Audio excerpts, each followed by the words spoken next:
Hola, muy buenos días.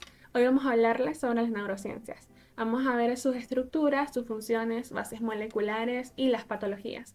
Vamos a hablar de la neurociencia en un poco simplificado, ya que es bastante amplio el tema y tiene bastantes ramificaciones. Veremos un poco sobre el sistema límbico y también vamos a hablar entonces en esta oportunidad con unos profesionales como serán la profesora Marilyn Durán y el profesor Rómulo Contreras, que nos van a ayudar a ubicar este lado de la neurociencia hasta hacia el lado pedagógico de la neurociencia, cómo funcionan. Vamos a ver un poco de la semiología y semiótica y vamos a irnos por el lado también del lenguaje y la comprensión de cómo todas estas funciones se ubican en la docencia y en la pedagogía. Espero lo disfruten.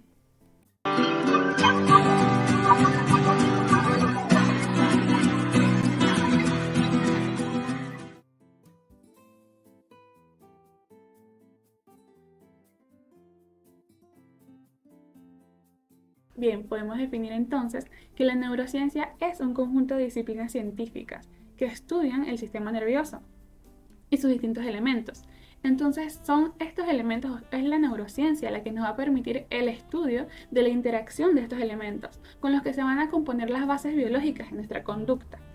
Dicho de este modo, tenemos una división de las estructuras para poder comprender mejor qué es la neurociencia. Esta división de los elementos del sistema nervioso se pueden comprender en lo que serían las estructuras, funciones, bases moleculares y las patologías del cerebro. Es preciso considerar que todo lo que he mencionado como las estructuras, las bases, patologías y funciones se debe estudiar por separado, ya que es un campo muy rico, muy fértil dentro de todo el ámbito de las ciencias. Sin embargo, es bueno tener una consideración de todos los campos de manera holística para que se pueda dar un entendimiento de que cómo funcionan las neurociencias, cómo funciona nuestro cerebro y por ende nuestro comportamiento, ya que la neurociencia es un campo súper amplio y tiene varias ramificaciones. Entonces, aquí vamos a dar una simplificación de esos campos y por eso invitamos a unos profesionales para que nos puedan explicar un poco mejor luego esas ramificaciones de manera enfocada hacia la pedagogía. Comencemos con las definiciones entonces de lo que sería la estructura, las funciones, bases moleculares y patologías. Ok, entonces entendemos que primero las estructuras están compuestas por lóbulos y estructuras.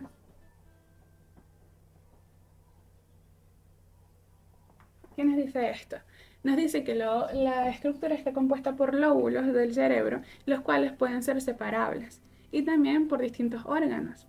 Estos órganos pueden ser tales como el hipocampo, el hipotálamo, la amígdala y el bulbo olfatorio, por ejemplo. Estas estructuras son divisibles y se pueden estudiar por separado, pero ellas almacenan lo que serían las funciones.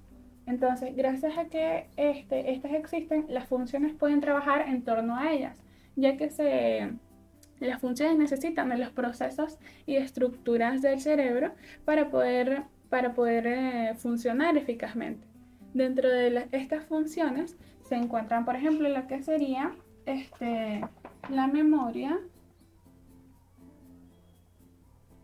las emociones, también la motivación,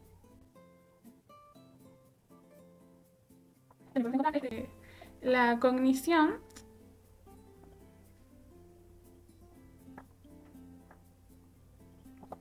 Por ejemplo, ¿qué nos permiten las funciones? Las funciones aluden, por ejemplo, al olfato.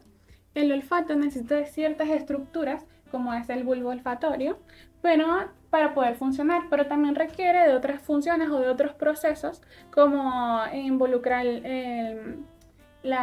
involucra las emociones, ya que para retener esas emociones, esas sensaciones o que podemos percibir con los sentidos en la memoria, requiere o alude a las emociones, ya que es más fácil reconocer un olor por una emoción, un valor que se le da a ese olor. Entonces así funciona de modo nuestro cerebro, almacenando en las funciones procesos mediante las estructuras de nuestros lóbulos o de nuestros órganos del sistema nervioso. De esta forma generamos conocimiento. y funciona el aprendizaje. Esto es muchísimo más amplio y es necesario destacar que no sabemos dónde está ubicada la memoria de nuestro cerebro. No hay un registro de una estructura física de donde exactamente en un pedazo de nuestro cerebro esté la memoria. Entonces, la memoria sigue siendo un poco misteriosa para el estudio de la neurociencia, sin embargo, existe y se toma como tal. Procedemos entonces con las bases moleculares. Dentro de las bases moleculares tenemos los que serían los neuroquímicos,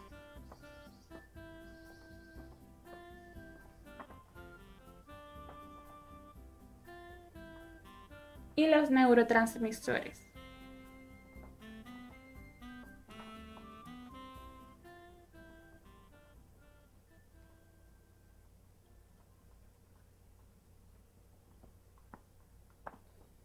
Ok, aquí se ubica un poco más el estudio de nuestra biología y de cómo afecta esta genética o biología a nuestras estructuras y por ende a nuestras funciones. Entonces son estos neuroquímicos los que se encargan de viajar por todos nuestros lóbulos. Esto hace que puedan procesarse bien las estructuras y se puedan cumplir las funciones de memoria y de cognición. Entonces, gracias a estas bases moleculares sirven como neurotransmisores entre las diversas estructuras. Debido a esto, ahí se estudian los niveles químicos que poseemos en nuestro cerebro, que nos ayudan tanto a la motivación, a la depresión, y eso deriva en ciertas patologías. Cuando derivamos el déficit o el aumento de ciertos químicos, surgen ciertas patologías, como por ejemplo, voy a buscar aquí una notita, como por ejemplo el Alzheimer.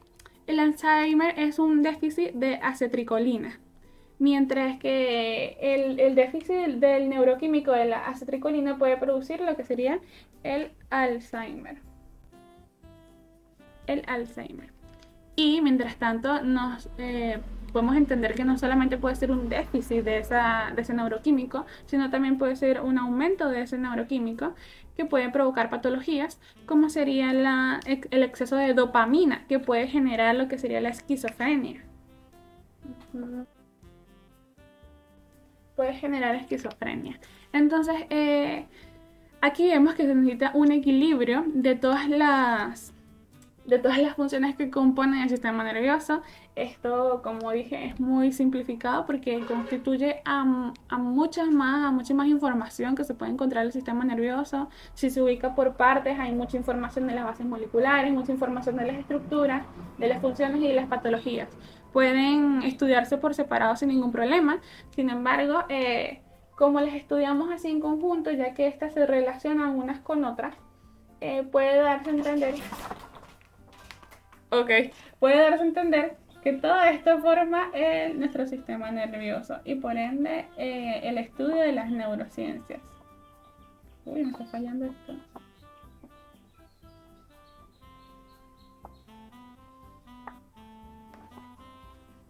Excelente. Bien, tengo que encontrar una mejor manera de poner la pizarra, pero creo que aquí se ve bien. De cualquier forma, aquí está, espero se pueda ver. Bien, igual voy explicando paso por paso. Por ejemplo, aquí tenemos la neurociencia cognitiva. La neurociencia cognitiva es una ramificación de las neurociencias en la cual estudia las bases biológicas y de cómo elaboramos nuestro conocimiento. Entonces, esto deriva en varios procesos. Aquí vamos a hablar de una simplificación de ellos para que podamos entender un poco sobre las neurociencias. Aquí está entonces las bases biológicas. Las bases biológicas de la neurociencia no solo son de la fisiología o la psiquiatría, sino también la lingüística y la filosofía, ya que diferentes formas de pensamiento nos derivan a diferentes estructuras de pensamiento, diferentes estructuras mentales, y de allí deriva también nuestra conducta. Por ejemplo, está la lingüística, está la moral, está los símbolos que percibimos, la manera en cómo procesamos la información, porque la cultura también involucra mucho dentro de esta neurociencia cognitiva, ya que la elaboración de nuestro comportamiento, la elaboración de nuestro conocimiento, no es simplemente biológica, sino también social, filosófica, moral, porque cuando hay por ejemplo, una sociedad en la que no tiene expresado dentro de la lingüística el pasado o el futuro, mentalmente siempre vive en el presente. Entonces, ese procesamiento se basa en la lingüística, ya que la lingüística es muy importante para el estudio de los símbolos y nuestro comportamiento, de cómo podemos responder a los estímulos y respuestas. Esto nos lleva a los sustratos neuronales de procesos mentales. Esto da hacia los procesos mentales que nos llevan a manifestaciones interactúan con las manifestaciones de conductas. Las manifestaciones de conducta no es más que el, el, lo que yo hago o la consecuencia de un estímulo, por decirlo así, la respuesta de un estímulo. Esta respuesta a un estímulo está condicionada por varios aspectos, tanto biológicos como sociales, y nos da como resultado lo que sería la psicología cotidiana, o lo que podemos llamar nosotros como psicología cotidiana. Dentro de la psicología cotidiana se encuentran varias cosas. Entre ellas podemos tomar que la psicología cotidiana son el tratamiento de las conductas diferentes, de las experiencias.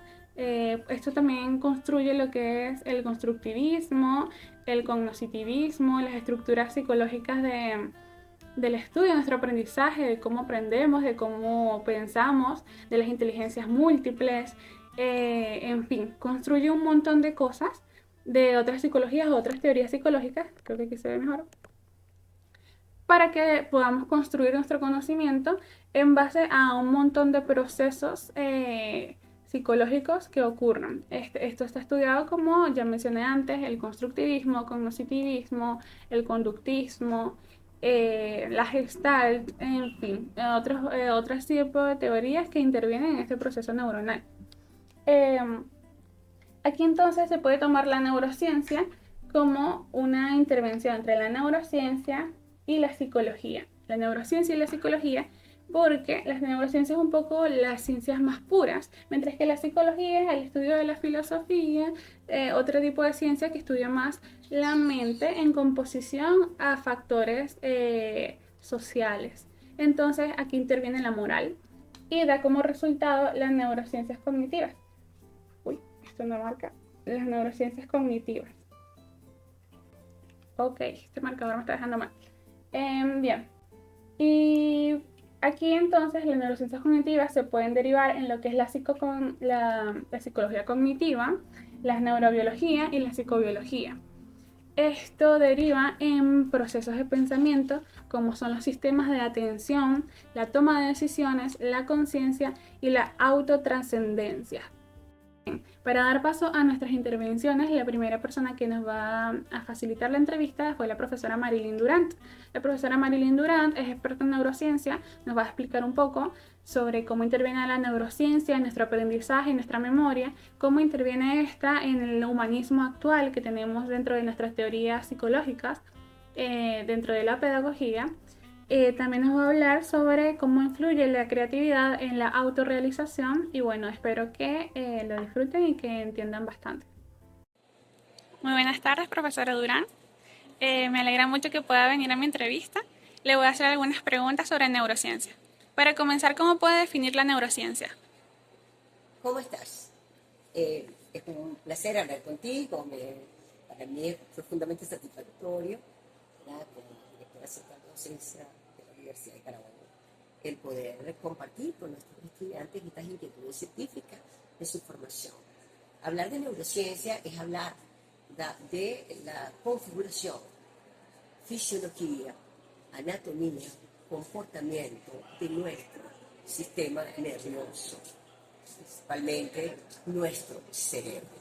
Desde allí, cada uno de nosotros ha de estudiar desde las diferentes disciplinas científicas dedicadas a la psicología, la psiquiatría, la neurobiología, la neuropsicología, medicina, en que nosotros tenemos un maravilloso y portentoso órgano en nuestro cerebro, aproximadamente más de 100.000 millones de neuronas en procesos sinápticos y asinápticos, generando emociones, experiencias, vivencias, sentimientos que construyen nuestros pensamientos, nuestras experiencias de vida, nuestras creencias, nuestras acciones, la manera de afrontar, tomar decisiones y participar efectivamente en todo lo que implica la acción humana, el quehacer humano, como seres vinculares, como seres sociales, como seres interaccionales,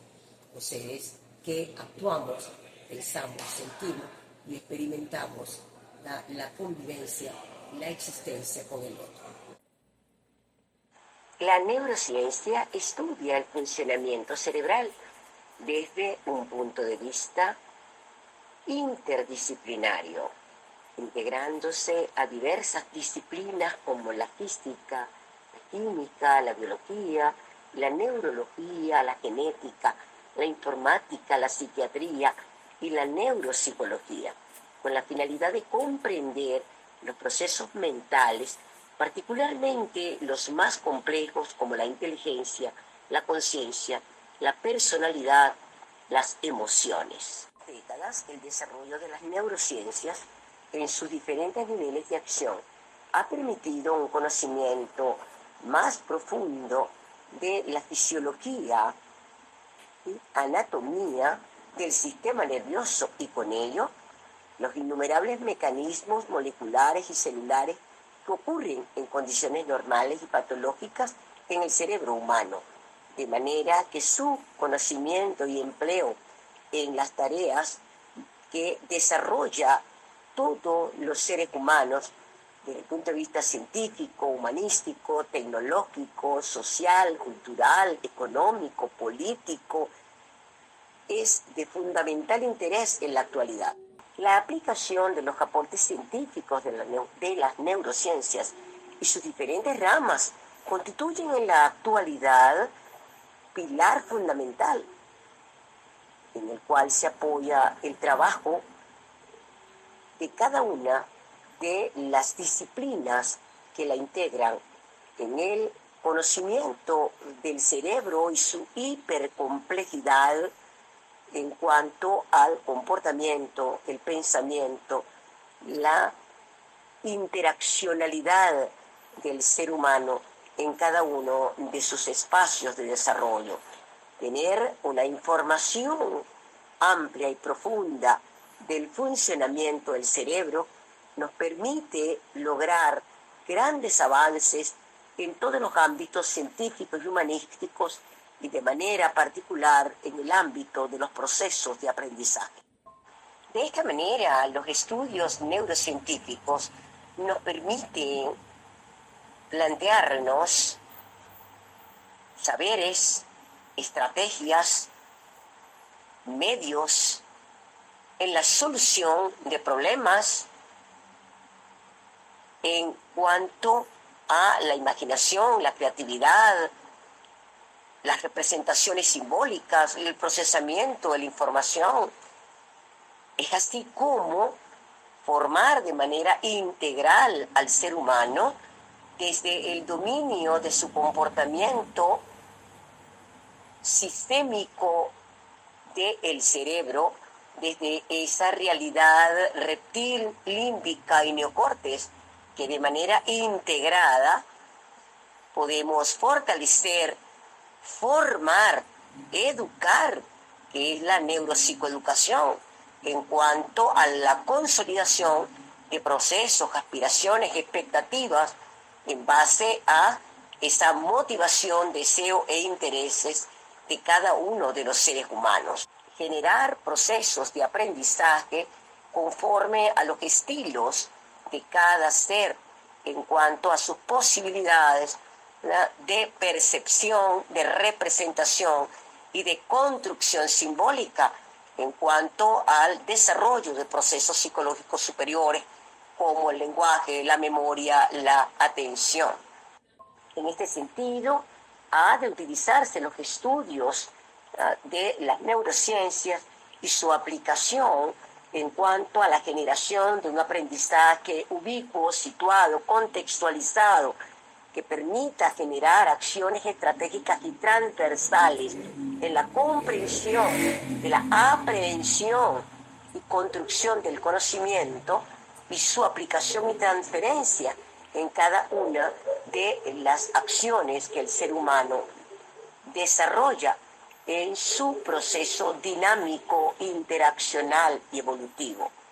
En este sentido, resulta relevante aludir a la naturaleza empática del ser humano, cimentada en la anatomía del cerebro en cuanto a la existencia de sistemas de neuronas denominadas neuronas de espejo, aportes que han hecho Giacomello y Jacoboni, fundamentalmente estos neurocientíficos, en cuanto al descubrimiento de este sistema de neuronas que nos permiten ese reconocimiento y comprensión del otro, esa elaboración de nuestras propias y complejas habilidades sociales que constituyen el asiento de la empatía en cuanto a la comprensión de los sentimientos, emociones y pensamientos del otro, mediados por el respeto mutuo, el amor, la compasión y el sentido de convivencia. De esta manera, en la formación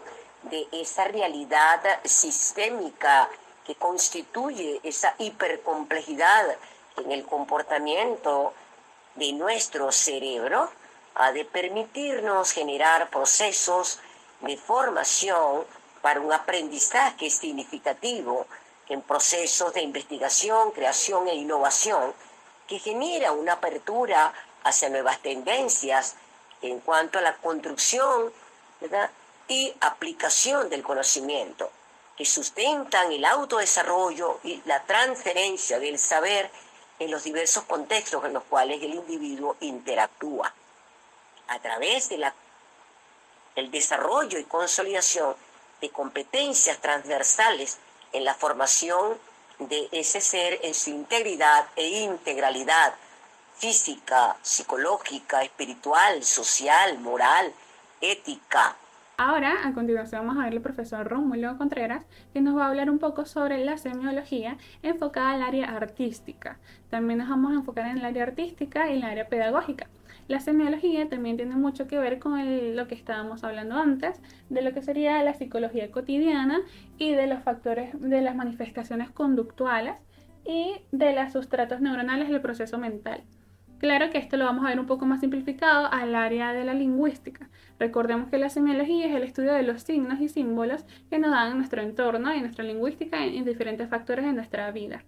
Esta comprensión la vamos a ver con ejemplos que nos va a hacer el profesor Rómulo y espero que lo disfruten. Fue una charla bastante amena y con bastante conocimiento. Espero que la puedan ver, que la puedan disfrutar y bueno, nada, los dejo. Muy buenas tardes, profe. Me alegra que haya podido venir a mi entrevista. ¿Qué tal? Para comenzar, ¿podría decirme su currículum? Yo soy Rómulo Contreras, profesor de la Facultad de Ciencias de la Educación de la Universidad de Carabobo, Valencia, Venezuela. Doy 3 asignaturas o 3 unidades curriculares que son análisis de la obra plástica, estética y arte contemporáneo. Y además soy jefe de la cátedra de gerencia cultural que abarca todo lo que es arte y cultura. Estudié en la Facultad de Ciencias de la Educación de la Universidad de Carabobo, en la licenciatura de Educación, mención Arte y Tecnología Educativa, y con 2 especializaciones, una en Tecnología Educativa y otra en Investigación. Especialista básicamente en un medio en el que muy pocas personas tienden a hablar, pero mi mayor experiencia está centrada en las artes escénicas, en dirección escénica, en teoría teatral, en esos espacios de lo que es el teatro como elemento importante de educación y de la sociedad. Entonces, para comenzar, ¿podría decirme algunas diferencias entre lo que sería semiología o semiótica, si las hay? Realmente semiología y semiótica no tienen ninguna diferencia, solo que los anglosajones llaman, tienen una terminología y los que no son sajones pues tienen otra terminología. Pero realmente semiología y semiótica es lo mismo. Una se dedica al estudio lingüístico y otros estudian los signos, pero los dos estudian los signos. Por lo tanto, semiología y o semiótica es el estudio del comportamiento de los signos en la vida social. Los signos, símbolos, signos, códigos, es cómo ellos se comportan, es decir, cómo ellos evolucionan, cómo ellos funcionan, cómo ellos involucionan en algunos casos, cómo se transforman, cómo se sustituyen, cuáles son los procesos comunicacionales que suceden hoy en día con respecto a esos procesos, de que semiología y semiótica tienen las mismas funciones, que es el estudio de los signos y el comportamiento de los signos en la vida social. Vegetales, animales, minerales, humanos, como sea, son cómo se comporta el signo. Entonces, ¿existen cuántos factores externos e internos que pueden hacer que el signo cambie dependiendo del intérprete? Sí, interno se refiere a qué? A los factores cognitivos. Ah, claro. Obviamente los signos son convenciones, los símbolos son convenciones. La semiología es una convención, es decir, convenimos en que esos son los elementos comunicacionales que nosotros vamos a tener. Por supuesto que influye en la a través de la comunicación los cambios, va a influir en el concepto externo, el comportamiento externo, según muchos teóricos, va a influir el comportamiento humano. Morris, por ejemplo, Desmond Morris decía que el comportamiento humano va a depender de cómo el contexto, de cómo se desarrolle el hombre, su conducta lo tenga en un contexto determinado. Y obviamente va a influir, el comportamiento del hombre va a influir en el contexto. Y por supuesto que cada persona, cada individuo tiene sus signos, cada individuo tiene su forma de expresarse, cada individuo tiene sus símbolos, pero hay unos símbolos universales, unos símbolos regionales, unos símbolos domésticos, unos símbolos universales, en los cuales nos entendemos todos. Por ejemplo, en ciencias médicas, nosotros decimos, tiene los signos vitales. Signos vitales nos referimos que si ve, que si todavía no tiene las pupilas dilatadas, tiene respiración y tiene palpitación, o sea, el corazón también todavía no funciona. Por lo tanto, hay respiración, por lo tanto son signos universales, pero hay signos en signos de enfermedades, o hay signos en el hecho de la cultura, por ejemplo, el hecho de la pintura, donde decimos hay un poco de rayas, y las rayas horizontales, pero tienen unos colores, y cada color tiene un significado y una significación, pero los colores tienen un significado y una significación en la ubicación de un espacio, si están arriba, si están en el medio, si están abajo, de una obra plástica. Entonces tenemos también unos signos que la obra plástica va a comenzar a hablar con nosotros. O tenemos unos signos en la comunicación, en la carretera, la sociedad. Dice silencio, por ejemplo. Silencio no significa que no hables, sino que en este momento tienes que guardar la mayor compostura posible, que el mayor escándalo, el silencio es una forma de expresar. No circule, o hay un circulito, no circule en esta área, o prohibida la entrada, si no está autorizado. Son signos, símbolos, códigos que se van a expresar en un espacio cualquiera, de tal manera que nosotros tenemos signos y símbolos que van a ser internos, internos de la persona, y externos, al punto que hay signos y símbolos que nosotros podemos modificar y podemos establecer nuevos lenguajes. El lenguaje inglés no tiene el mismo signo, si no tengo comprensión de la palabra, no tiene el mismo signo del lenguaje español, eso es obvio.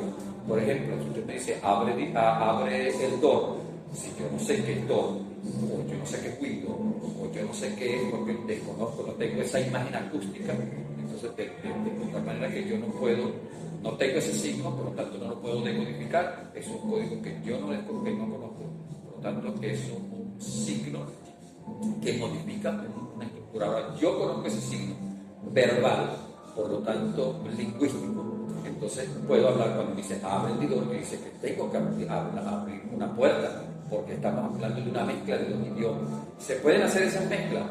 No se deben hacer, pero lo hacen muchos ciudadanos del mundo, pues tienen esa capacidad de hacerlo. Esto tiene mucho que ver también con lo del contexto y previo a las cosas es lo que nos hace poder entenderlas de alguna manera. El intérprete. Claro. Obviamente, el nivel de información y la cantidad y calidad de información que tengo como emisor y que tengo como intérprete y que tengo como receptor, es el que me va a determinar si yo puedo descifrar, decodificar un signo como un símbolo cualquiera. Si yo desconozco esos signos, no tengo información de ellos, obviamente es un nivel de información, ni arriba ni abajo, sencillamente son niveles de información que no los tengo, que los desconozco, y por lo tanto no sé de qué está conversando, no sé de a qué se refiere. Vamos a una exposición de chiquirimisqui. ¿Qué es eso? Es la primera pregunta. No, es unas cosas que están ahí. ¿Qué son unas cosas? Cosas cualquier elemento. Bueno, es un evento. ¿Un evento de qué? ¿Un evento de qué? ¿A qué se refiere? Todavía hay unas confusiones porque no manejo. Hay muchísimos eventos, hay muchísimas cosas. Y un chiquirimisqui es cualquier cosa. Entonces, si tú no me aclaras para yo tener conciencia, no, lo que pasa es que chiquirimisqui es una forma de expresión ahora de una nueva tendencia del arte. Entonces ya me está dando una información, yo estoy, ¿y de qué se refiere esa tendencia? Bueno, tiene estas características, tiene estos enunciados, muy bien, ahora sí, entonces vamos a ver, porque ya empecé a manejar, ahora voy a comprobar el proceso teórico que me estás diciendo para luego investigar, para ver cuál es el proceso que tiene, cuáles son los ítems que tiene eso, para valorarlo como elemento de arte, para valorarlo como cualquier cosa, entonces ahora sí. Por ejemplo, se acaba de hacer una exposición ahorita en el Museo de la Cultura de Mafalda. Muchos niños fueron a ver Mafalda, pero la exposición era para niños. No, era para los adultos que hace más o menos 30 o 40 años conocían lo que era Mafalda. Pero un niño hoy en día desconoce totalmente. Se le tiene que informar primero al niño en las casas de que es una comiquita, pero tampoco la va a comprender porque es una comiquita que obedecía a los procesos intelectuales de los 60 y de los 70 y eran los conceptos de las revoluciones intelectuales. Entonces sí las comprendemos. Sin embargo, Mafalda duró casi hasta el comienzo del siglo XXI. Todavía se oía Mafalda hasta que se muere Quino. Todavía se veía Mafalda. Pero eso era más, esa exposición de ahorita, los niños no tenían la suficiente información, por lo tanto no disfrutaban de lo que era una comiquita nueva para ellos. Era una tira cómica nueva, un personaje nuevo totalmente. Pero no sabían que eso tiene muchísimo más de 40 años para el momento en que se hizo esa exposición. Muchísimo. Entonces, eso influye obviamente en ese proceso de información. Los niveles de información tienen que tener. ¿Cuáles serían las raíces psicológicas de lo que las raíces psicológicas de la semiología? Las raíces psicológicas. Las raíces psicológicas. ¿Y dónde se basa la psicología? ¿En qué campo de la psicología se basa la semiología para poder dar su origen? No, realmente la semiología se va no en la psicología, sino en la filosofía, más que todo, y en la sociología. O hay un análisis psicológico de todos los signos. La semiología es el estudio de los signos, no tiene una raíz real psicológica, sino que la psicología se hace de la semiología para ella poder analizar entonces los signos.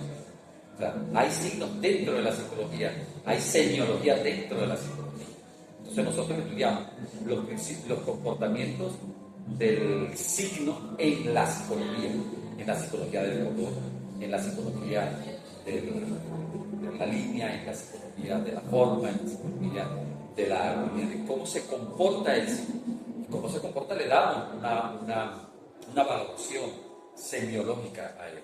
Pero no sé si tiene raíces realmente psicológicas como tal. ¿Y la relación, tendría una relación de semiología con lo que llamaba Jung, lo que sería el inconsciente colectivo? Claro, todo eso está lleno de puros símbolos. Claro, está lleno de puros símbolos. Entonces, Jung se toma la semiología para analizar los símbolos. ¿Sí me explico? ¿Cómo analizo los comportamientos del hombre? A través del signo. ¿Pero cuál signo? Bueno, son estos símbolos. Los símbolos del amor, los símbolos de la tristeza, los símbolos de la agresión, los símbolos de la alegría, los símbolos de la ira, ¿verdad? Los símbolos de la oscuridad. Entonces, pero son símbolos de los cuales yo ahora le doy una valoración psicológica. Ya ahora sí entiendo. Entonces, obviamente Jung se toma la semiología para analizar el concepto. Otros dirían que no, que la semiología toma a Jung para ellos darle una justificación a los hechos semiológicos. Seguramente. Bueno, realmente es así ellos. Es que no va separado realmente la semiología de la psicología. No es ni de la sociología ni de la psicología. Nosotros lo estudiamos académicamente separado, pero no es saludable ni es sensato analizarlo individualmente. Entonces, voy a analizar el símbolo de la ira sola. No, ya va. Eso no se puede analizar solo. Símbolo, la ira, ya. Ajá. No. La ira tiene un comportamiento, pero el comportamiento es del hombre. Es del hombre, entonces es un comportamiento psicológico. Ajá. Pero ese comportamiento psicológico puede obedecer al proceso genético, pero puede obedecer a un comportamiento social. Pero entonces la sociología también. Claro. Entonces tenemos que ellos siempre van a ver siempre ¿cómo se llamaría eso? Una transversalidad. ¿Sí? Ellos se encuentran, siempre se van a encontrar. No es fácil analizar, por ejemplo, bueno, Humberto Eco en ningún momento, por ejemplo, puede analizar, vamos a analizar el color. Pero el color rojo. ¿Pero qué significa el color rojo? Ya cuando dicen, bueno, el color rojo significa la pasión. Pero es que la pasión la analizó Freud, y la analizó Jung, y la analizó Fromm, y la analizaron todo lo que son del psicoanálisis lacaniano y de todo lo psicoanálisis y psicología lo analizaron. Pero entonces tenemos que aplicarle la psicología al color para poder saber de cuál es el signo y cuál es el símbolo y cuál es el comportamiento. Claro. Pero es que hay un elemento sociológico, claro, porque también incluye la convención social. O sea, acordamos que el negro era luto, pero es religioso en Occidente. Bien, muy bien. Eso está perfecto. Pero es luto. Pero el luto obedece a un comportamiento de nostalgia, de ira, de pasión, de muerte. Claro, entonces es psicología, porque eso obedece también a un comportamiento externo que yo voy a tener, o sea, un comportamiento interno que puede reflejar, que puede transferirse en todo elemento y uno no sabe por qué. Claro, ahí entra Freud, ahí entra Jung, ahí entran todos los psicoanalistas y todos los individuos de la psicología.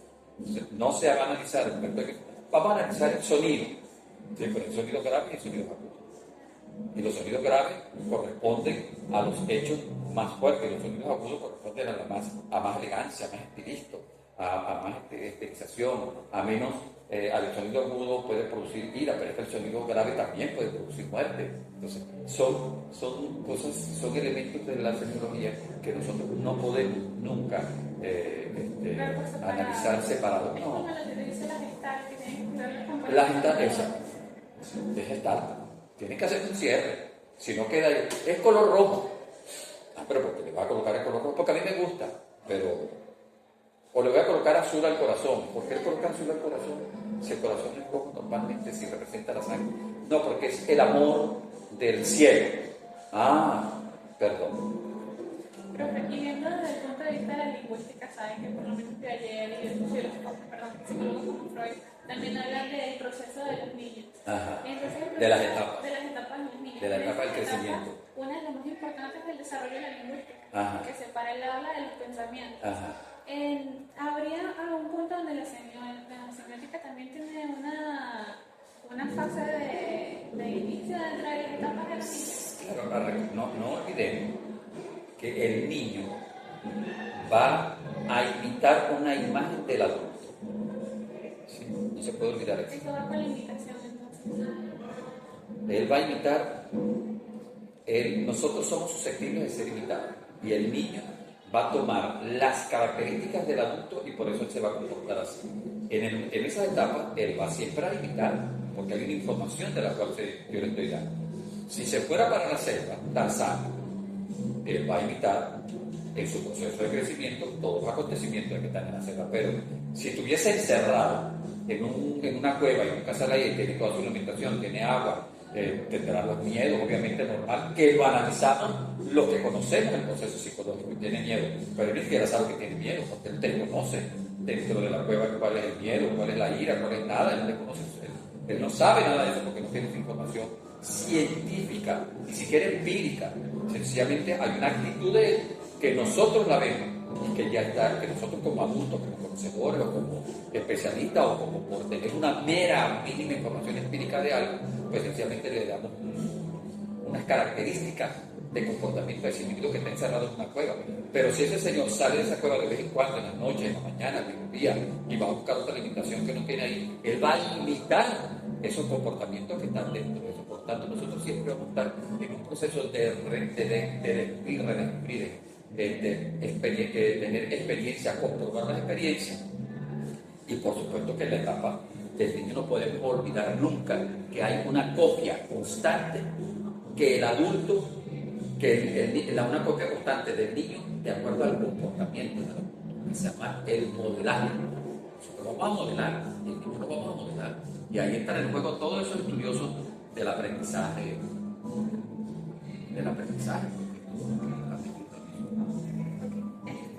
Entonces también, ¿cómo diría que influyen los que dieron paso a la lingüística como Humberto Eco, Saussure o Peirce? No te entendí. ¿Cómo influyen Peirce, Saussure o la influencia que tienen dentro de la lingüística? Acuérdate que la lingüística va a empezar con Saussure, que es, voy a analizar el comportamiento del signo en la lingüística, nada más. O sea, las palabras, las letras, los signos de las letras. Él estudiaba eso, cómo se iba a comportar. Eso es Saussure.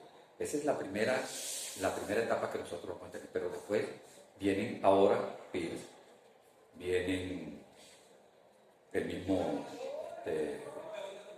se me olvidó este francés, el otro que está metido dentro de este mundo de la lingüística, que ya empieza a ver que el signo no es solamente en la lingüística, sino que el signo empieza a introducirse no solamente en la lingüística, sino que el signo estaba también en el hablar, en las palabras, en la forma como se decían, en la dicción, en la voz, en las inflexiones, en las connotaciones que tenían una palabra. Entonces, bueno, pero ya viene aquí otro proceso que viene a incluir. Él es el que va a iniciar todo un proceso de análisis de un signo de lingüística.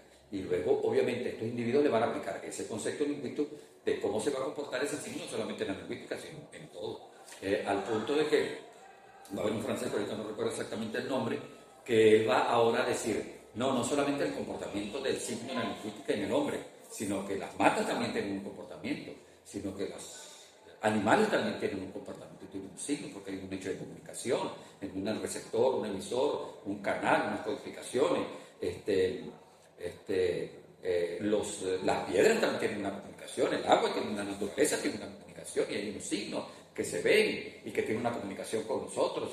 Por ejemplo, voy a decir una barbaridad ahorita, hay una comunicación de la naturaleza con nosotros. Tenemos un poco de ropa que se está soleando, pero viene una nube negra y se va a llover. El universo me está diciendo que va a llover y que me va a mojar la ropa. Él se está comunicando conmigo. Entonces yo le respondo y dice, bueno, entonces ¿será que yo tengo que guardar la ropa para que no se me vaya a mojar? Entonces yo guardo la ropa y él me dice, pero eso es una locura. Claro que es una locura, pero te están hablando, te está diciendo, si tú no guardas la ropa, yo sencillamente te voy a mojar esa ropa y te la voy a dañar todo lo que tú hiciste. ¿Sí me estoy explicando? Entonces, es una locura lo que estoy diciendo, obviamente, ¿sí? Pero es una locura en el sentido de que eso no tiene sentido, porque no me están hablando verbalmente. No, hay un signo que tú estás leyendo, y yo sé, de acuerdo a mi experiencia y la experiencia que traigo de la imitación de los adultos y de la imitación de otros individuos que dice cada vez que hay una nube negra va a llover y llueve, moja, entonces ella se está comunicando, por lo tanto yo esa ropa la guardo y después cuando salga el sol vuelvo a colocar para que ella se seque. Esa es la comunicación. Claro.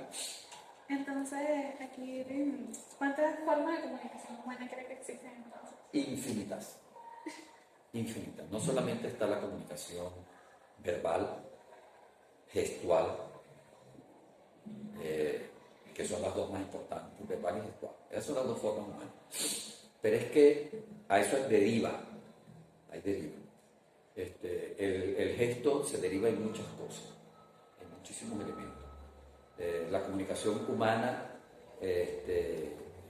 tiene la comunicación lingüística, en este caso es de escritura, hay una forma de comunicarnos, hay una comunicación verbal, y esa también, que es la comunicación que nosotros estamos haciendo, una comunicación gestual, que tiene dos: la reafirmación del gesto a la palabra y la palabra al gesto, y lo que es el gesto propiamente dicho, ¿sí? Que también es una comunicación, que a veces interpretamos. Esa comunicación gestual la vamos a interpretar siempre y cuando nosotros tengamos niveles de información.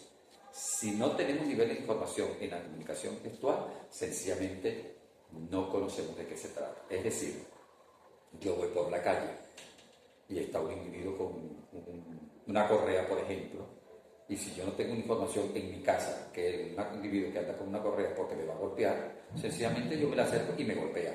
Cuando me golpea, dice: ¿por qué me está golpeando? Porque es que tiene una correa en la mano doblada, es porque va a golpear.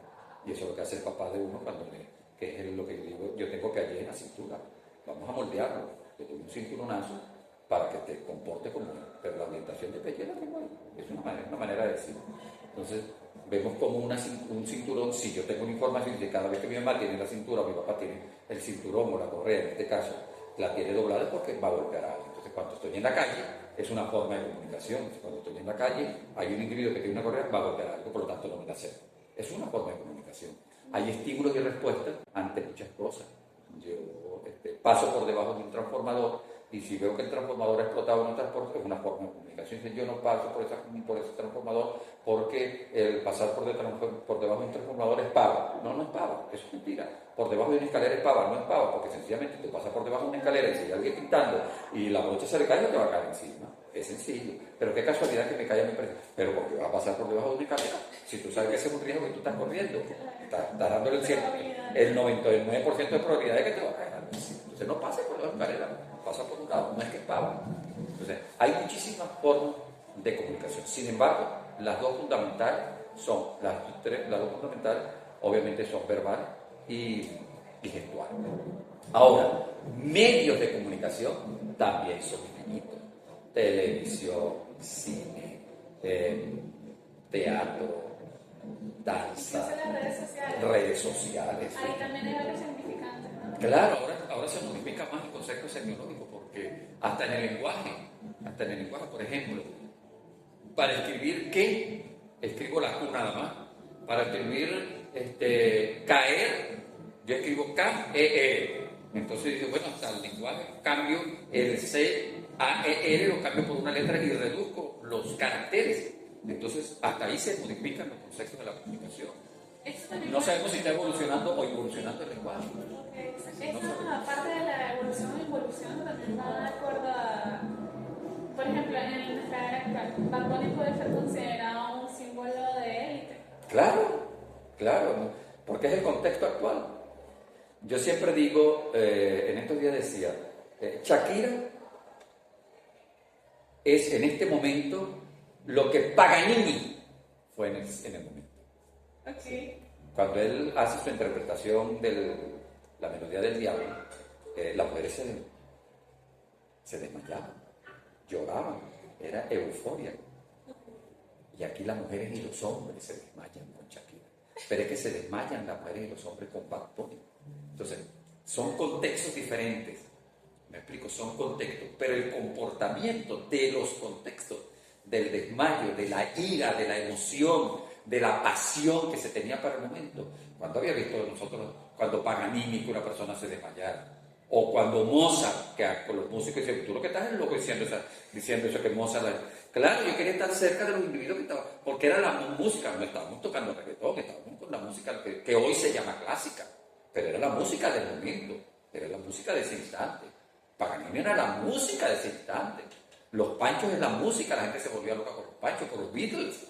¿Cuántos no lloraban? ¿Cuántos grupos como el Menudo? ¿Cuántas muchachitas que hoy en día dicen: náguara de loca, yo lloraba por eso? No, y ahora no es que no llora, sino que ni siquiera les importa. También es lo que consideran un Menudo One Direction en este contexto, también puede ser. No, ¿cómo lo que tengo? One Direction en la banda también puede ser considerado lo que era Menudo. Claro. En el 2013. Claro. Eso fue una locura.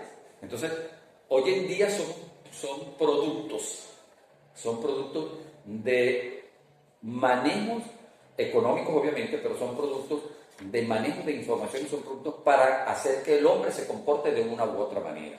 Okay. ¿Sí? Sí, eso es lo que es el proceso semiológico. Y hay que entender en los contextos actuales. Si nosotros no entendemos en el contexto actual lo que está pasando bajo el concepto semiológico, sencillamente asumimos una responsabilidad retrógrada, una responsabilidad no abierta, no comprensiva ante lo que está pasando, y entonces entramos en frustración. Nos enfermamos inmediatamente porque yo no puedo aceptar ahorita Bad Bunny, yo no puedo aceptar un vallenato, yo no puedo aceptar una música llanera que corresponde a cerveza y carne o comer chimón, ¿sí? Eso no lo puedo aceptar. Si yo no estoy aceptando eso, entro en depresión. Yo creo que ahorita la música que todos debemos oír es música clásica porque es la música culta, pero es que todos no estamos en disposición de oír la música culta o la música clásica porque el contexto es otro. También habla de lo que es el volumen de lo que significa culto para ejemplo. Claro, son contextos totalmente diferentes. El culto para la época, por ejemplo, era tener memorizado, de lo que era culto, tener memorizado la Ilíada y la Odisea, pero además la Biblia, claro, no podía ser, tenía que ser culto, porque además que sabía hebreo, sabía latín y sabía griego, tenía que ser un individuo con ciertos niveles, pero además de eso manejaba los criterios de cierto arte, entonces podía conversar con esos individuos. Era un individuo que estaba fuera de lo común, fuera de serie. Es lo que hoy en día vamos a llamar un intelectual. Un individuo que nosotros podemos conversar y entonces habla de tantas cosas que uno dice, no, ese tipo sí sabe. Y no es, sencillamente, no sé quién no conoce la Ilíada, no conoce la Odisea, no conoce la Biblia, no conoce hebreo, pero tiene otras informaciones de las cuales muchísimos autores han tomado eso como punto de referencia para escribir hoy la filosofía, para escribir la sociología, para escribir la novela, para escribir hoy el arte dramático, para hacer pintura, para hacer escultura, para hacer la economía, para centrarse en cualquiera de las etapas sociales, para entender la psicología. Entonces, cuando uno es un individuo que maneja ciertos criterios, dice, oye, yo no tengo esa capacidad y por lo tanto entra al individuo intelectual, no es culto, es intelectual, ¿sí? Es diferente. Hoy en día obviamente tiene una sección diferente el culto, que es el individuo que va al culto, eso es otra sección, que va al rezo, okay, que es otro culto, pero es que va al rezo, pero es que se queda eso por la Biblia, por el rezo de la Biblia y comprender. Okay. Bueno, dentro de este contexto, creo que faltaría dar el enfoque artístico a esto, entendiendo que todo lo que hemos hablado también evoca todo lo artístico, lo cultural, lo social, lo psicológico. ¿Cuáles son los elementos principales que se deben tener para el análisis de las obras plásticas? Bueno, hay muchísimos análisis, o muchos teóricos. Empezamos por Vasari. Vasari era la cantidad de obras que se hacían y se analizaban. Chévere, Vasari. Pero Vasari estaba centrado en ciertos criterios de la toma del concepto greco-romano. Greco-romano, exacto, lo que vamos a hacer el Renacimiento. Había una reinterpretación del arte. Ese es uno de los análisis principales. Pero entonces luego vienen muchísimos individuos más que se van a ir desarrollando, ya no era la cantidad, sino era la calidad, ya no era la calidad, sino era el momento que se iban analizando, hasta que llegamos hoy a uno de los más importantes, que es el método de Panofsky. Es uno de los tantos análisis que hay, pero es el más completo. El más completo, ¿por qué? Uno de los más completos. ¿Por qué? Porque es el análisis que se hace desde el punto de vista pre-iconográfico. Iconográfico e iconológico. Ahí el análisis solamente iconológico. Nada más. Pero Irving Panofsky se dedicó a aglutinar todos los análisis de todos los individuos, en donde en el concepto pre-iconográfico es el análisis de la denotación de la obra, es decir, medida, colores, sin analizar muchas cosas, colores, tamaño, época, autor, otras obras, y ya. Es una cosa sencilla. Tema de lo que se está planteando, más nada, es una cosa sencilla. Luego viene él y dice, pero es que eso era lo que era el proceso originalmente del análisis. Y dice, pero hay que hacer un iconográfico. Entonces entramos ahora a un elemento del análisis de la obra bajo el concepto semiológico, bajo el concepto del color, la forma, la armonía, dentro de todo lo que hemos nombrado antes de la psicología, en qué momento se hace, por qué los colores están distribuidos, qué qué connotación y qué dennotación tiene ahora. Ya no es solamente lo que yo veo, sino lo que significa, el significado, significante, significación, signos, símbolos, codificaciones. Empezamos a ver armonía, musicalización, color, desarrollo, distribución, línea, trazo, forma. Entonces ya uno ve que hay. Y viene luego la iconología, que es otras obras, que es el aspecto social, otras obras del autor. Ya le empezamos a dar la valoración a la obra de arte, qué otras obras hizo el autor, en qué momento lo hizo, por qué la hizo, qué estaba pasando en la línea histórica en ese momento que la hizo, qué estaba leyendo ese autor, ese pintor, ese artista plástico, o ese artista de las artes visuales, qué estaba leyendo, por qué fue lo que le influenció, si estaba casado, si no estaba casado, si tenía hijos, si era desde una tendencia política, de una filosofía política, si tenía algunos autores, qué poesía estaba viendo, cuál es la influencia que él tenía, que otros maestros estaban influenciados por él dentro de la pintura, por qué reinterpreta la obra, por qué estaba haciendo eso, como Pollock, por ejemplo, un abstraccionismo ahí tirado, y entonces él planteaba de que era la destrucción, o Picasso, que fragmentaba las obras y que era el cubismo, o el mismo Dalí, que hablaba del surrealismo. Entonces decía, pero es que yo quiero hablar con los que hablan el psicoanálisis, porque yo sé que estoy en el proceso psicoanálisis. Entonces, todos ellos, cualquiera de esos, es cuál es la influencia que ese autor va a tener en su obra. Y por eso es que el análisis, hay muchísimos, le repito, pero el análisis más importante que puede haber hoy en día es el análisis de Irving Panofsky, en donde se analiza bajo el concepto preiconográfico, iconográfico e iconológico. En el iconológico además funciona el proceso social, el proceso psicológico, el proceso filosófico, el proceso económico. Entonces dice, se puede escribir un libro hasta con una obra, analizando una obra tranquilamente, 200, 300 páginas, y todavía no termina de analizarlo con la iconología. Entonces, por eso también, cuando hacemos un análisis de la simbología, hay que adaptarnos al contexto del autor. Al contexto, siempre. Al contexto y al concepto del autor. ¿Qué pensaba? O sea, no podemos hacer un análisis de una obra de arte, por ejemplo.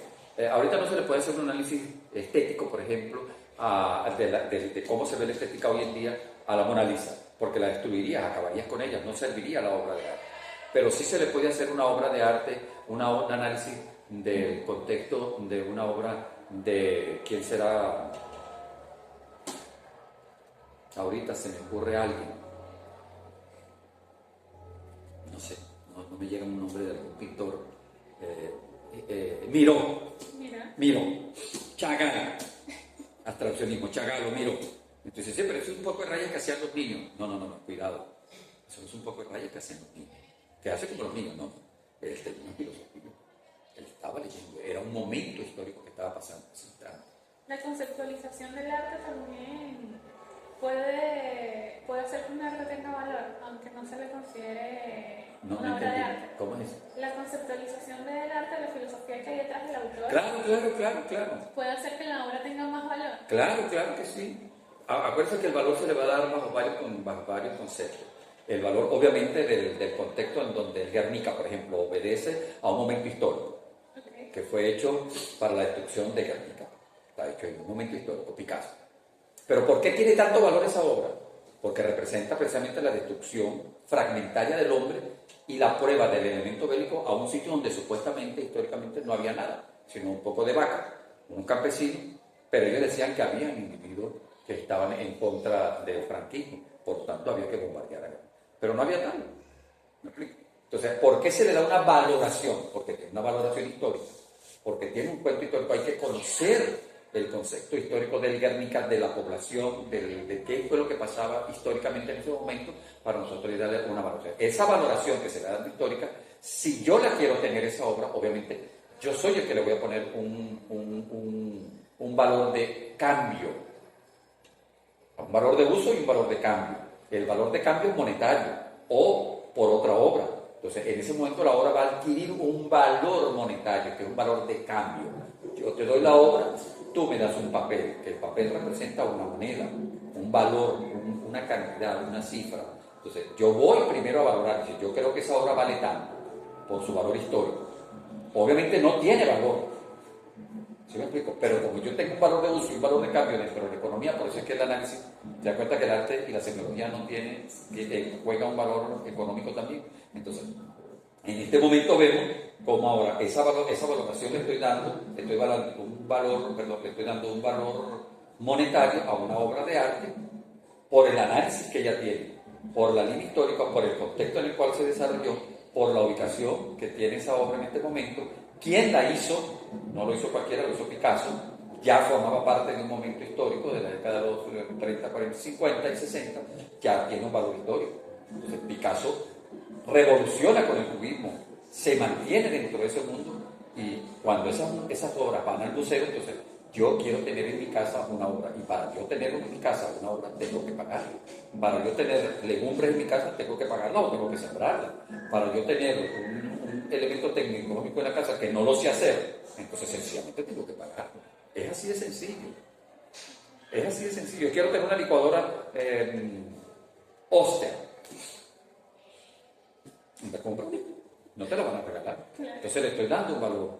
Entonces estoy cambiando un vidrio, un metal, un cobre, una electricidad por una moneda. Igual en la obra de arte. Entonces, pero es que tú estás comercializando porque la obra de arte es más sublime. Es un objeto. Es así de objetivo. Yo la quiero tener en mi casa una licuadora. Yo quiero tener el Guernica en mi casa. Pago. Porque eso tiene pintura, porque eso tiene tela, porque eso tiene madera, porque eso tiene historia, porque eso se invirtió tiempo.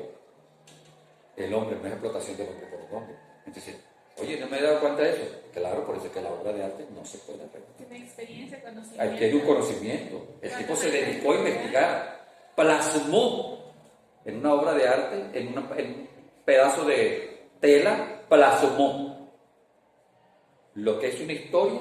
Dice, wow, el Guernica, ¿qué es eso? Es la historia de mi pueblo, la destrucción. ¿Y qué pasó ahí? Pam, pam, pam, pam, pam, pam. Mira cómo es. Igual yo voy a la iglesia, no tengo la Biblia en mi mano. Y cuando voy a una iglesia, espero que en la primera nave encuentro imágenes de yeso. Y esas imágenes de yeso que voy viendo es la historia de Jesucristo en Semana Santa. Desde que Él entra a Jerusalén o a Belén, a donde entra con el día del Domingo de Ramos, hasta que Él es crucificado. Entonces, ¿yo necesito la Biblia? Sí y no. ¿Para estudiarme ese acto sacramental? Sí y no. Si tú la quieres leer, mira. Ya yo me voy para ahí, que a Cristo entró esto y esto que es. Cuando me la narran, dice, que a Jesucristo le dieron un poco de palo. Claro. Y después lo clavaron con unos clavos. Y después que lo clavaron con unos, ves que le metieron unos clavos. Guará, este sí es malo. Claro, y le pusieron un vinagre, le dieron agua de tomar agua también, y se lo pusieron en la boca. Y hubo un rayo, no sé qué cosa. Entonces eso está dibujado. Entonces, ¿yo necesito la Biblia? No, ya lo vi. Ya yo me sé la Biblia. No te sabes la Biblia. Sencillamente vi las imágenes y esa imagen tiene valoración. O sea, los que hicieron esa imagen, que es el proceso del culto, del hecho religioso, nos están narrando una historia. De esa misma manera, Picasso narra la historia de una muerte. ¿Sí?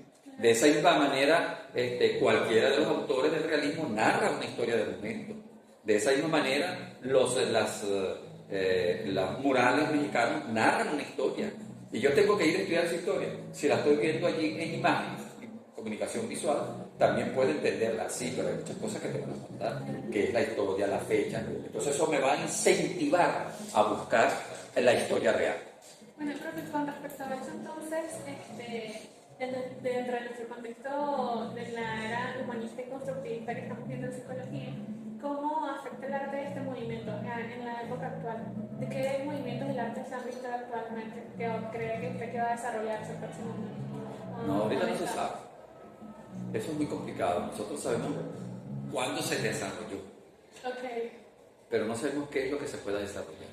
Porque estamos en una deconstrucción y un constructo constante, de construir y construir. Y a veces en el constructo lo que estamos es en estilos. Estamos copiando lo que ya estamos haciendo.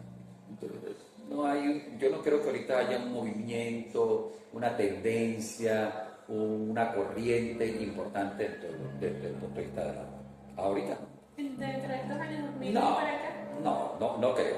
Bueno, porque a pesar a menos que sea en el hecho tecnológico, que en algún momento ya la holografía sea lo más importante. Tal vez la opinión sobre la IA, las inteligencias artificiales. Puede ser que en el concepto ahora los pintores serán artificialmente, tendrán un contexto cuando se les pase toda la información de toda esta información que estamos hablando ahorita y la inteligencia artificial tenga, entonces tendremos unas pinturas tecnológicas o computarizadas que tendrán valores. Bueno, tengo una pregunta. Esa es la pregunta, ¿tendrá valor eso? No lo sabemos. Lo vamos a saber después. Hubo un concurso en el que ganó una pintura hecha por la inteligencia artificial. Ajá. ¿Cree que esto tendría el mismo valor o sería posible? Recuerden que estamos en un momento de economía. Y que tenemos que darle una valoración, no a la obra de arte propiamente dicha, sino a ese concepto de inversión tecnológica que estamos haciendo. Entonces, ya la inteligencia artificial que está haciendo obra de arte, por lo tanto, ¿qué voy a hacer yo como pintor? ¿Será que se van a acabar los pintores? Sería la programación de eso también había que tener. Claro, es igual cuando hacíamos pinturas en computadora. ¿Qué estás haciendo? La computadora es la que estás haciendo. Lo único que ahora es inteligencia, pero es que ya se hacía. Igualmente, para hacer esa inteligencia habría que tener un conocimiento de arte. Claro, el plotter, cuando tú tienes un plotter, está imprimiendo y el tipo lo que hace es filmar lo que testifica de que es real. Pero ¿quién está pintando? Yo. No, es un plotter, es una máquina. Y está pintando. Yo no lo estoy pintando. Yo lo pinté aquí más o menos como yo creía. Dame una prueba, ok, ya lo vi. Ok, imprime. 3x3, unos afiches inmensos. Dice, ¿pero quién imprimió eso? Una máquina. No imprimió el hombre. No la pintó el hombre, la pintó una máquina. Cuando se vio antes, con las nuevas tecnologías mientras avanzaban, se iba viendo la comercialización. Claro, ahora, hasta que aparezca un individuo que empieza a coleccionar esa tecnología y entonces a partir de ese momento es que seguramente se le va a dar una valoración. ¿Como los NFT? Exactamente, claro, a partir de ese momento. Si no, no hay valoración. No sabemos realmente. El arte ahorita va por un camino que nadie lo sabe, pero te puedo decir algo. El arte escénico, cuando estuvo desde que ha estado hasta la actualidad. Pero cuando apareció en el arte escénico, cuando apareció la radio, la comunicación de la radio, y todo el mundo dice, oh, chale, vale, se acabó la comunicación, no va a haber más teatro. Cuando apareció el cine, hay que cerrar todas las salas de teatro, porque ¿quién va a ir al teatro? Si tenemos un cine que va a repetir. Pero el teatro no es eso. Ahí sí, apareció el cine. Cuando apareció la televisión, entonces no, la gente ya no va para el cine, ni va a leer. La televisión apareció en los 50 y 60 fueron el auge de la intelectualidad, por lo menos en Venezuela. El auge de la intelectualidad. 50 era la época de los intelectuales. 50, 60 y 70.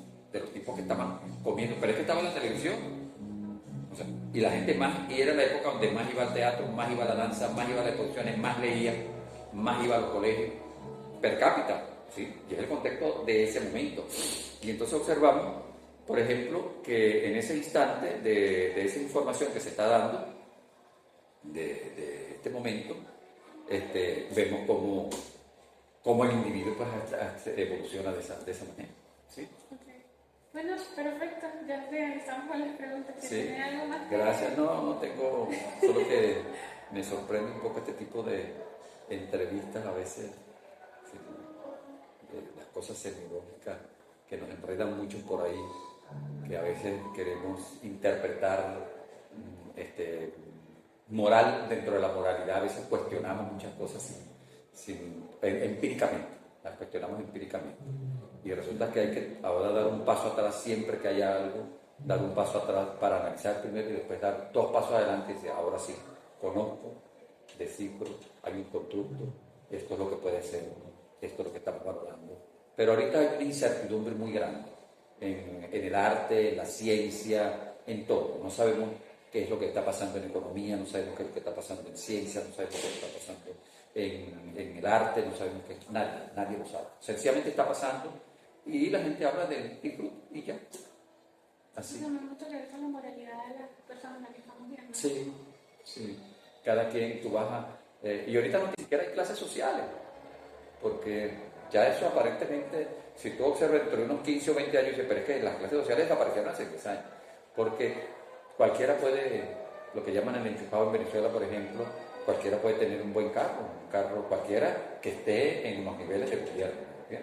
Que tenga en los niveles de ministerio, que tenga niveles de esos que ahora están hablando de corrupción y esas cosas, que puede tener una buena estabilidad económica, puede disfrutar. Entonces uno dice, ¿qué es lo que está pasando? Hay una incertidumbre muy grande. No se sabe qué es lo que está pasando. Ya las clases sociales aparentemente no existen. Ya el señor del barrio, que era de la clase social del mismo extracto, se está alimentando mejor que yo, aparentemente, ¿verdad? Porque él gana 4 veces más de lo que yo gano siendo profesor universitario, pero es que él tiene la posibilidad, porque trabaja mucho más de lo que yo. Entonces uno todavía está en aquella época romántica de que, esperando qué es lo que se va a mejorar, o ir atrás. Nadie regresa. No hay 2 oportunidades. No existe una segunda oportunidad. Eso es mentira. La oportunidad es esta y no hay otra. Si se repite, no se repite. Esa era otra, era la oportunidad que se tenía. Pero ya 2 oportunidades no existen. La incertidumbre también habla mucho con las ideas de motivación que Claro, pueden analizar las personas. Se desmotivan mucho, porque entran en depresión, porque no sé qué hacer, ¿qué hago? Estoy buscando dinero, pero ¿qué hago? Estoy buscando estudios, pero ¿qué hago? Voy a estudiar, pero no tengo transporte, pero quiero estudiar, pero entonces, pues. Pero es que no, pero estás trancado. No estoy trancado, pero yo estoy abierto, ¿no? Entonces, esa duda constante es la que hace hoy en día que estemos en una constante incertidumbre. Wittgenstein. Sí, me da depresión. A mí también pensar todo eso. Sí, cuando uno se pone a pensar. Y no pensar también. El no pensar también en caso de depresión. Claro, no pensar, uno cree que no está pensando y está pensando, el no preocuparse cree que no está preocupado, el preocuparse, entonces uno no sabe, me preocupo, me estoy preocupando por algo, pero esto me está afectando, pero no preocuparme también me afecta. Entonces uno está como más... Porque no se resuelven las necesidades básicas. No. Como en la pirámide de Maslow. Claro, la de Maslow, la pirámide. Cuando tú resuelves tus necesidades básicas, pues chévere. Tú comes bien, te alimentas bien, estudias bien, te vistes bien, tienes el transporte asegurado, tienes tus necesidades básicas de la alimentación y el vestir bien, y la salud, y no estás enfermo, consigues todo. Entonces, sí, no te preocupes. Pero puede ser que eso hasta te dé depresión. Porque los japoneses aparentemente tienen todas sus necesidades básicas y hasta no hace mucho eran muchos sitios donde más suicidios ahí, porque entra la depresión. Los finlandeses, los mejores sueldos del mundo, y sin embargo hay mucha gente que no quiere vivir. Dice, ¿pero qué te pasa? Yo necesito vivir, necesito alimentación. Tú tienes, como ciudadano finlandés, tú tienes, o danés tiene todas sus necesidades cubiertas y más de las necesidades cubiertas y ganas para todo eso, pero no sabes qué hacer con el dinero y eso te da depresión. Sí. Ahorita no sabemos qué hacer, de verdad. Bueno, Muchas gracias. Lo máximo. Hacer esa entrevista. Poder hablar con usted.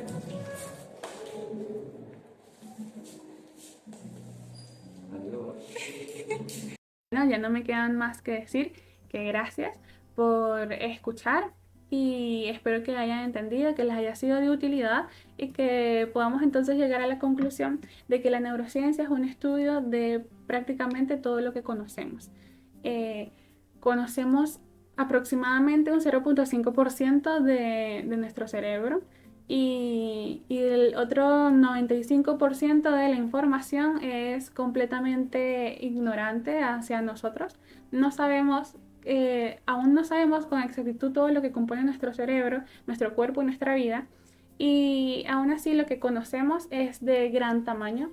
Se puede estudiar mucho y espero que puedan ver otros videos en YouTube que les haga un poco más de enfoque hacia otras ramificaciones de las neurociencias.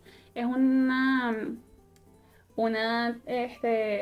ciencia, un estudio bastante amplio y bastante interesante.